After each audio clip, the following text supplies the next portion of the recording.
త్వరలో ఉప ఎన్నికలు తప్పవు. మంచి చెప్పడానికి రేవంత్ చేసింది ఏమీ లేదు. తెలంగాణ భవన్లో కేటీఆర్ వ్యాఖ్యలు. త్వరలో ఉప ఎన్నికలు తప్పాయని చెప్పి కేటీఆర్ గారు చెప్తా ఉన్నారు. అయితే తెలంగాణలో ఉప ఎన్నికలు జరిగితే దేశం మొత్తం ఎన్నికలు జరగాల్సిన అవసరం ఉంటుంది. ఎందుకంటే సుప్రీంకోర్టు వీళ్ళకు అనర్హత వేటు వేయాలి, ఎన్నికలు జరపాలని చెప్పినప్పుడు దేశంలో కూడా అనేక మంది కూడా వివిధ పార్టీల నుంచి వివిధ పార్టీలో జాయిన్ అయిన వారు చాలామంది ఉన్నారు. అంతే కదా, జాయిన్ అయిన వారు ఉన్నారు. బీజేపీ కూడా అదే పని చేస్తూ ఉంది కదా. అనేక మందిని ఆఖరికి మహారాష్ట్రలో ఉన్న గత ప్రభుత్వంలో కూడా మహారాష్ట్రలో అతన్ని ఇందులో గుంజుకునే సీఎం చేసే, అంతే కదా, గుంజుకున్నాడు, సీఎం చేయడం జరిగింది.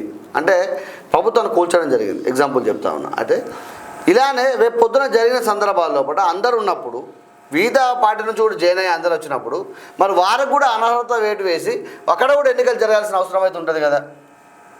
కంపల్సరీ పార్టీ ఫిరాయింపుల చట్టం ఏదైతే ఉందో దాన్ని పూర్తిగా 100% అమలు చేయాలని మేము మాట్లాడుతూ ఉన్నాం.